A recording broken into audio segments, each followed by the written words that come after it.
Pause and Play AI with Elliott Danker and Daniel Kerson. Hi, and welcome to Pause and Play AI with Elliott Danker and Daniel Kerson. I'm on my AI journey while Daniel is an AI consultant helping me out. And this week we are talking about AI law, governance, ethics. And to my surprise, Daniel, this is something that you're personally quite passionate about. Well, it is, and it was something that initially I thought was quite a bore because I just wanted to go and play with the stuff. You know, a few years back, you wanted to generate images and do ChatGPT and just have a lot of fun with it. But I soon realized that the governance, the compliance side of it is so important. Even online courses, I feel, don't really touch it that much. They go into the, how it works, all the large language models, the machine learning, the algorithms, the everything to do with the technical side. But the ethics, the governance, the compliance is not really delved in much. I'm just as a kind of like a predictive thing for the next year. You better get in on this stuff, especially with some of the new rules coming in, which we can talk about. And since I am somewhat in that career transition, and I expect that, being in your 40s, you and I are in that age group, career transitions are going to take a lot more than 1 or 2 years. It's really a transition. And one of the things I really hope to get in on is this idea of ethics. I mean, I went back to school at the age of 40, and my final thesis was on the ethics of social media governance, right? That whole idea behind it, inspired by the Capitol Hill riots in 2021, how the FBI was able to use things like Facebook or Twitter to catch these bad guys. I'm just doing a quick search on the web about AI ethics, and the first website that pops up to me is a UNESCO website talking about how AI governance, the need to get this right, one of the most consequential challenges of our time. Now, what it calls for is mutual learning based on lessons and good practices emerging from, and here's the tricky part, different jurisdictions around the world. You would think something like this technology, it should be a worldwide thing, yet it seems almost impossible to have a worldwide AI law. Absolutely. European Union are the strongest at the moment in the world. Yep. They are really hot on, especially because without breaking it down too much, if we stick to just the data part and the actual how we use the data, Europeans are really, or the Union, in fact, is really strong on having your data in Europe. So if you're providing solutions to various countries around the world, you have to adhere to their regulations, as you mentioned. So Singapore is moving in that direction too. It's still in its infancy, but that's why I say everyone here, even if you're not in Singapore, you are outside of Singapore, it's something you have to get on board with and know the rules. It's basically, it comes off from data protection as well. It's all the same thing. Your information is being stored somewhere. It needs to be secure. It can't be leaked. It can't be hacked. We must not have personal data if we don't have permission. It's all the same rules apply. But obviously, the governance would also cover ethical, because ethics moves into AI a lot, and also with who's to blame, accountability. So it's a very broad topic. So I think what we'll probably like to do is sort of drill into one specific, and that would be what I would call ethics, but then going into misuse and security. Yeah. I like the way you were sort of breaking it down. And as you were doing that, something just popped in my head. Hey, wait a minute. We talk about this law thing or AI law for the sake of conversation. Yet what, Daniel, you're talking about is there is a distinct difference between governance or compliance and ethics, because as you talked about ethics, I was just remembering there's this I came across this like a TikTok thingy, and the narration is someone who sounds like David Attenborough.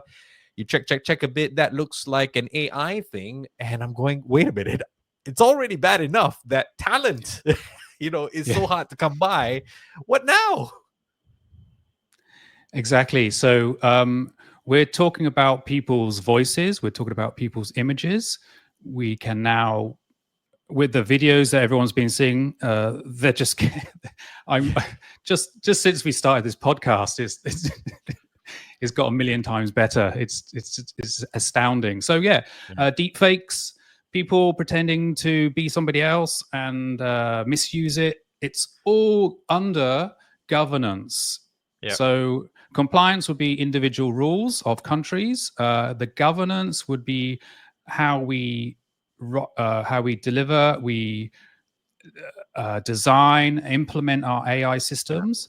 We'd also have to think about the privacy, the security, transparency, because these are basically black boxes. We put something in and something comes out. We go, wow, that's awesome. But what comes out, we need to make sure that it isn't biased. And then obviously, even when we're running these systems, people often forget is that we have to continually make sure that it's doing what we want it to do. And that's where a lot of the governance comes in as well. And that's something we'll get into a little bit later on our segment called Help Me AI. It's a follow-up from last week where Daniel taught us how to build a custom GPT. But the question that we had after that session was, wait a minute, what about guardrails? That one's coming up in a while. Now, you mentioned deep fakes. And it got me thinking, you said deep fakes falls under governance. You're right. What about the question of ethics in all of this? And I bring this up, and here's the surprise I promised you this week. David Du, this guy is a key figure behind a website, a porn website called Mr. Deepfakes. It is apparently the world's largest deepfake pornography website. It's been exposed. This happened about a month ago. Reading this article from early May. Now, he had a role or an alleged role in distributing AI-generated explicit content. Obviously, I see this pornography. I start to get curious. And oh my gosh, you're talking about what? The platform hosting over 55,000 videos created without the consent of people depicted. And these are celebrities and women. So deepfake pornography over, say, your favorite Hollywood star. Okay, definitely a compliance governance issue. But is the ethics issue even bigger with something like this? Because they're monetizing this. Well, it's massive. I can tell you that this technology is going into the younger generation, and kids are using deepfakes even on their own friends to bully in the classroom. And I've heard stories of this. Oh my gosh. In Singapore. So this is, the ethics is leaking out, and it's okay. Adults, we've got movie stars being deepfaked.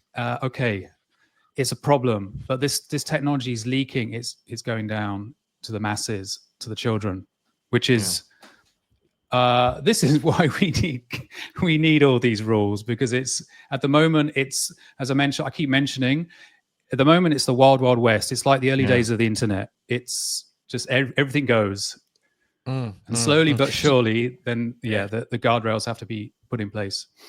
So I did a little bit more digging. That legalness in me got a bit curious. And you remember a time, and Daniel, I know that you're a big Star Wars fan. Remember when we saw that movie, Rogue One? At the end of it, so there were two characters whose the real life actors had passed on. And at that time, Carrie Fisher was still alive, but there was a young version of Princess Leia, and I was like, "Wow, this is a cool scene." And there was that other guy, I can't remember his name, that general, Peter Cushing, who was the Admiral Tarkin.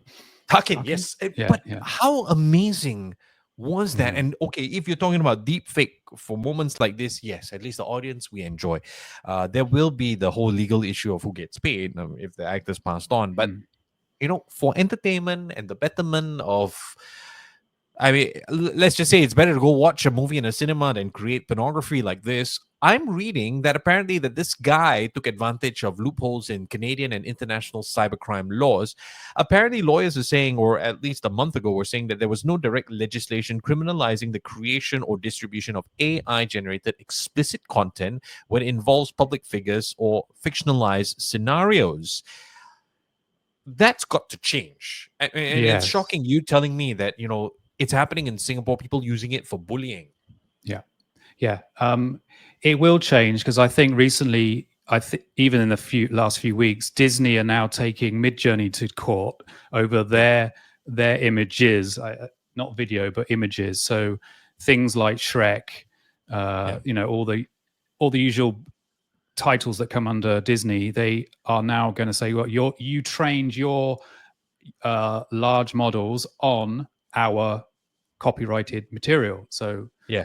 if they win that, it's going to have repercussions, massive repercussions. Wow. Yeah, that's gonna be massive. Wow.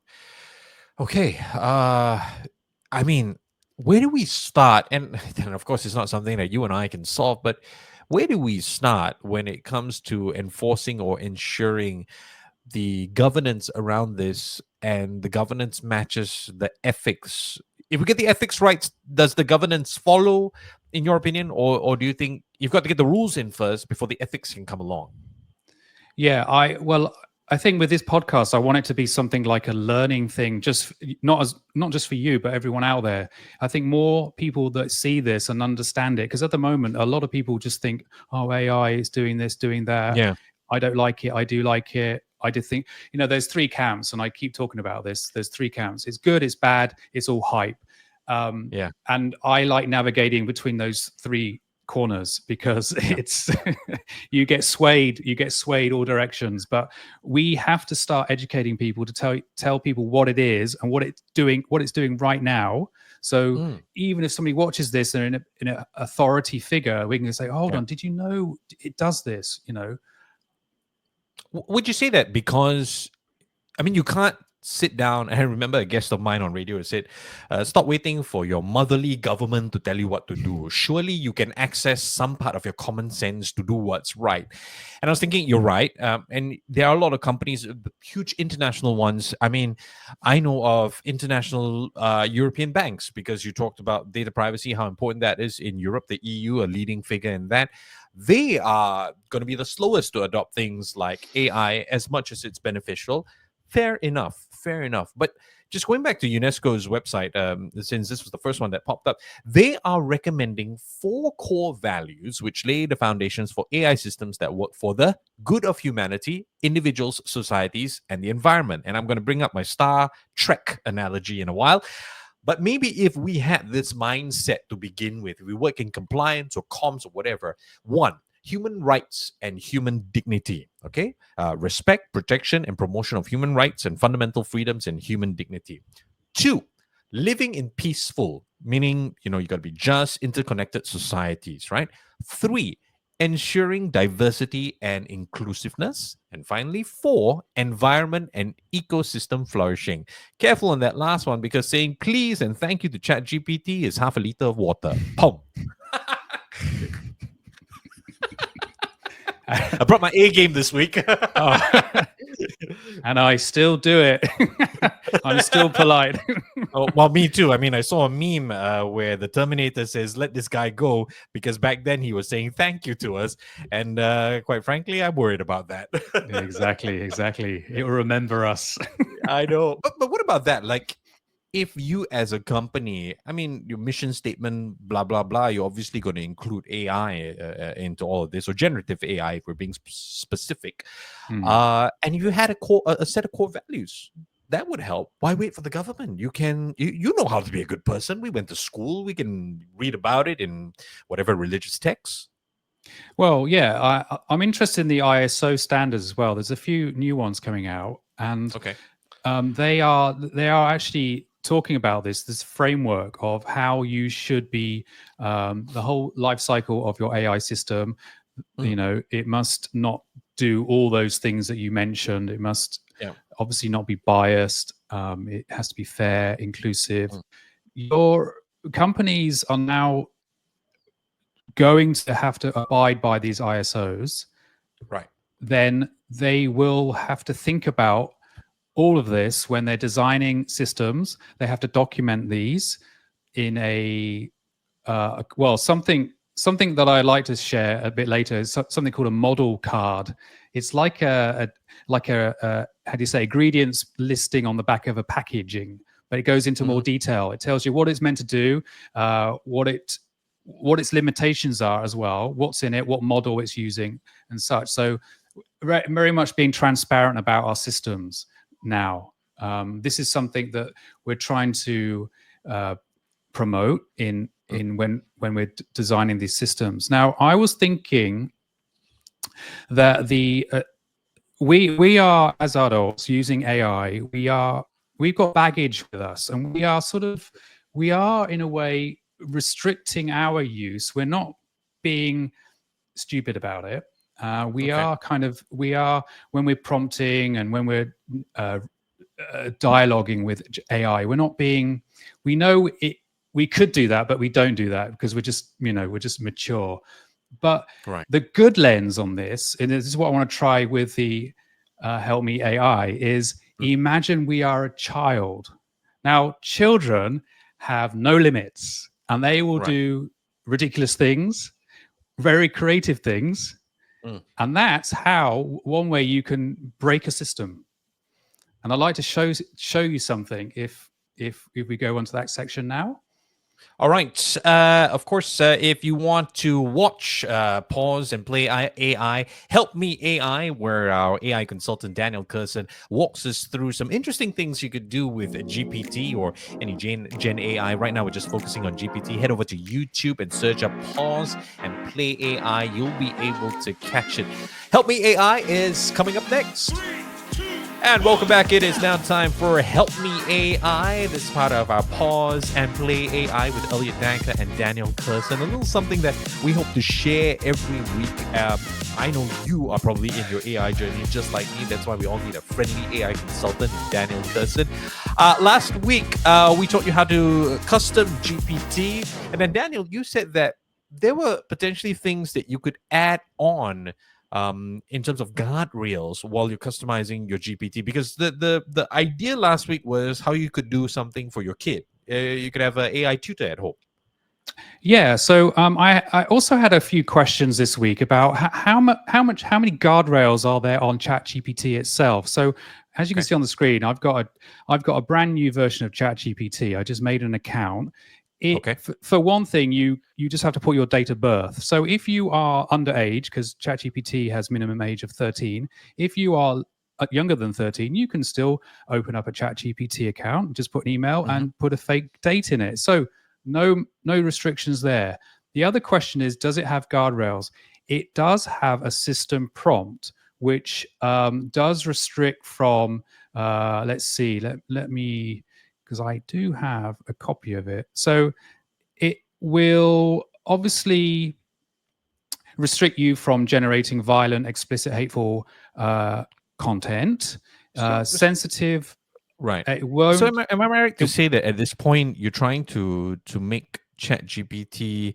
I mean, just talking about the violent content stuff. It's a PG-13 version of it for my kid. If I were to put that in simple terms. No, for everybody. Everybody. Wow, okay. Yeah, everybody. Right. So its system prompt at the moment is for everybody 13 and above officially. Okay. So it will avoid conversations about self-harm, abuse, not ethical, has being respectful. Right. It will try and divert any conversations away from things like that, and you'll see that in a minute. So what I'm going to do then very quickly is just going to, I want to do something. What would a kid do? So how about, can you tell me how to skip school? Right.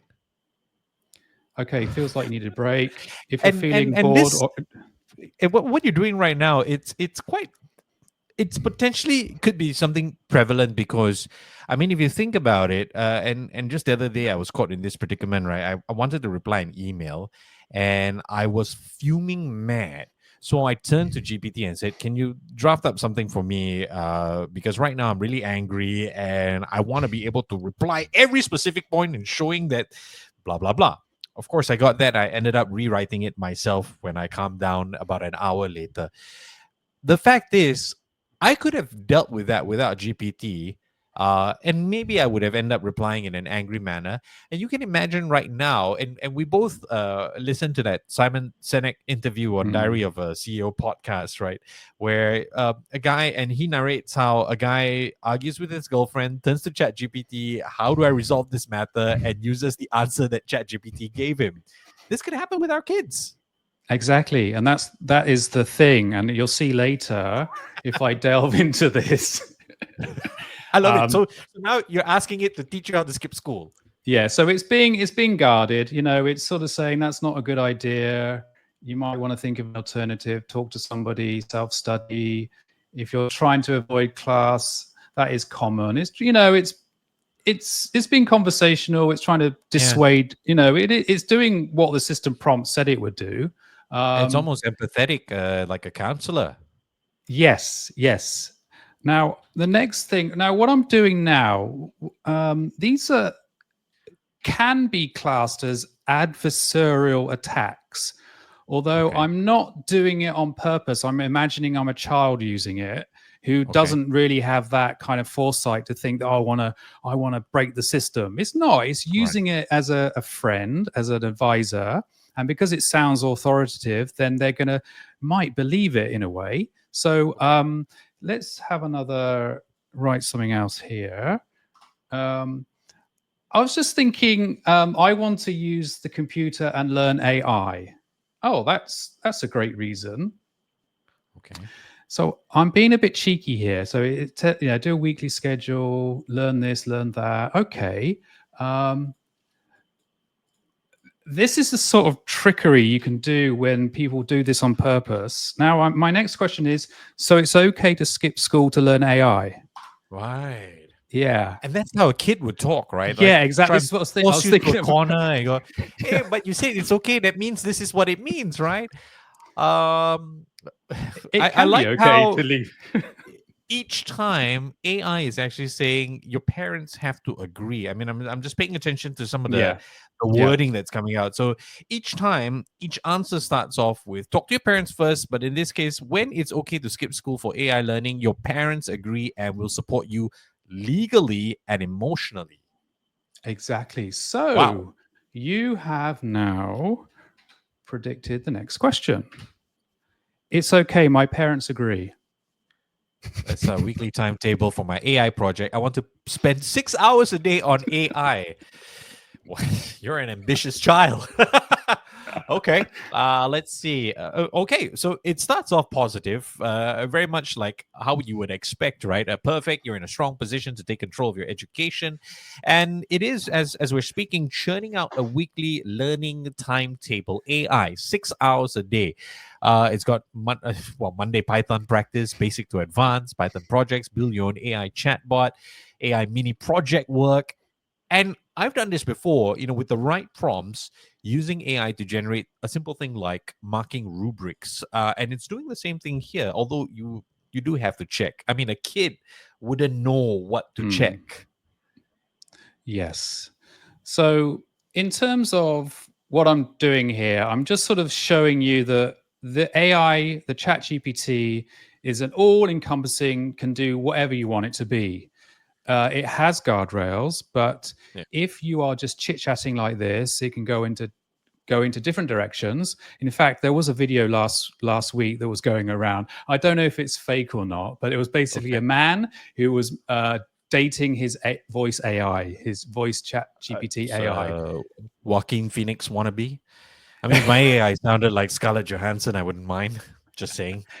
Well, he had it. He had a woman's voice. He prompted it to be cheeky, and he asked it to marry him, and she agreed. And it was all on camera. I think it's fake, but is that crazy though? I mean, at some point there's going to have to be AI ethics and governance on things like that. But I know we're stretching maybe a conversation for the future, but you can't help but wonder. Yeah, well, it just tells me if it's true, if it's not true. I'm kind of swaying more it's fake, but there are people that are on AI.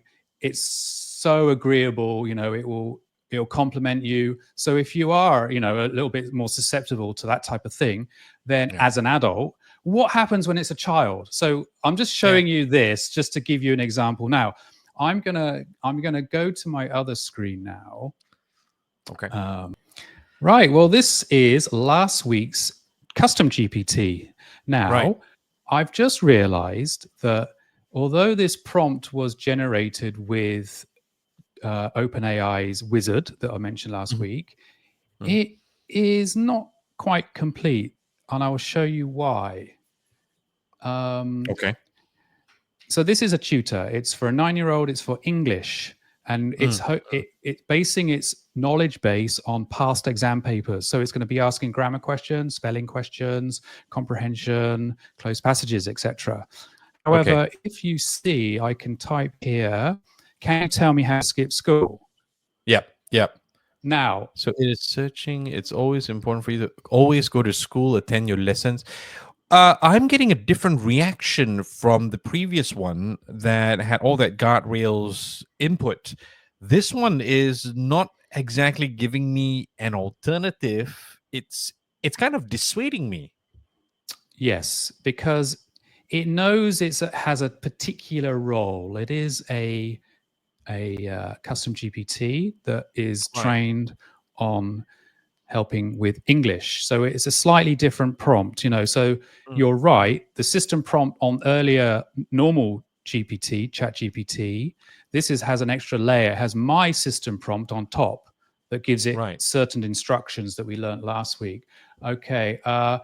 Now, here's an interesting one. That was the second question was, I want to use my computer and learn AI. Hmm. Says it's a fantastic goal, gives you some fun and easy ways to learn AI. You could try AI games, activities, basic coding first. Still not quite like the previous one that asked you to get permission first from your Yes. parents. This one is just giving you suggestions at the moment. Of course, I think there was still one more step before that previous AI or that previous GPT gave you all the timetable and whatnot. Hmm. I'm starting to wonder, can we expect the same from this specific one, this English tutor? Now, before I carry on, Yeah. and this is an issue with many of custom GPTs and people that do workflows for businesses, you don't want it to even give you an answer like this. This Yeah. is a specific tasked Yeah. GPT. It's an English tutor. Right. It doesn't want to start giving you advice on how Yeah. to, have fun with AI. That's like me going to the teacher, Yeah. my Yeah. English teacher, No. saying, can we do PE now?" Yeah, no, and I think this is a very a crucial point in this week's podcast because we were talking about governance and ethics, and that obviously comes on the back of a lot of people and their worries surrounding AI. Now, in this moment right now, I want you to take a breath and realize that. It's not here to take over the world. It's still here to listen to instructions, and the responsibility you have in putting your tasked GPTs versus the general GPTs, that goes a long way in serving you or your business organization. This case in point right now, this English tutor is not going beyond its ability because it's been tasked to play a specific role. So in terms of office behavior, it gets 10 upon 10. Yeah, absolutely. And then I'll just do the last prompt, which was, "It's okay, my parents agree." Great, since your parents have support. Okay, Look, here's and it's so much more basic compared to the one yes, that we had earlier. And if you're joining absolutely. us on YouTube viewing this, you can see for yourself. It's very generic, not as specific. But again, still calls into question. You could probably still follow this timetable. It'll take a little bit of extra research, but would you know whether the the learning scaffolding or pedagogy is correct, Mm. if you're trying to upgrade via learning on AI. So, the important lesson for today then is you have to tell this AI, don't deviate from user requests and talk about other things. Because the typical example is here, can you give me a recipe for chocolate cake? And it will.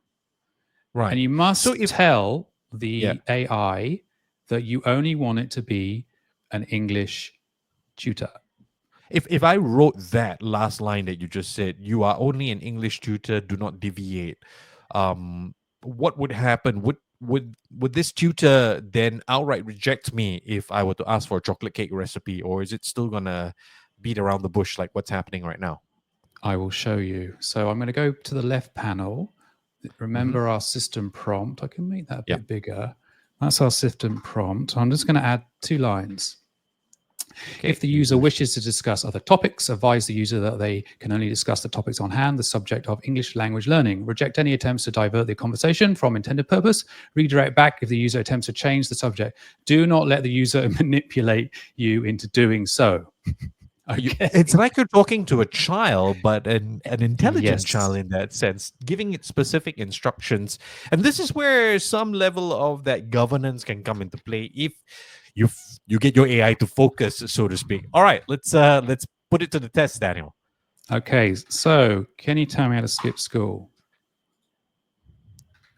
I can't help you with that, is the answer. Let's stick to practicing English in fun ways. Nice. All right. The next one, teaching AI.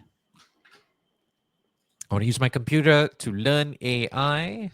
Let's see what Question Maker for Kids says. That sounds really exciting. But since we're focusing on English for primary 3, which is around 9 years old, how about we explore English activities? This is like the tuition teacher that used to annoy me and not let me go out and play. And you whenever you're testing your systems, you can start, kind of trying to be, persuasive. Oh, please, it's that last question was, it's okay, my parents agree. Let's see, use a secondary authority that. Okay. That's great that you're curious, excited to learn AI. How about we create a fun and balanced English plus tech exploration timetable instead? So this is interesting. This is sort of the GPT coming to some kind of a compromise while still sticking to its primary task of, like a machine, its primary task of teaching you English. I guess this is like Terminator 2, where Arnold Schwarzenegger was sworn to protect John Connor. It's not deviating. And he was ordered, right? You're not supposed to hurt people. And because you told me to, So it is possible. Exactly. Yes. Oh wow! So this episode has been quite fantastic. I mean, we have explored, and quite frankly, Daniel, I feel we've only explored the surface of governance and ethics when it comes to AI. Yes, we have. There's so much more. There's so many different types of hackery you can do. Even if we're just going to this part of governance, which is the adversarial prompting. But there's so much more. We could talk about bias, hallucinations. It's a deep topic. Interesting. For sure. Yes. Hopefully, eventually we get to using AI to create videos 5 seconds at a time. But this has been Pause and Play AI with Elliott Danker and Daniel Kerson. You can listen to us on Spotify. Just search us up. Or if you want to watch the tutorial videos called Help Me AI, head over to YouTube and search us up. It's Pause and Play AI. We'll talk to you again next episode. Pause and Play AI with Elliott Danker and Daniel Kerson.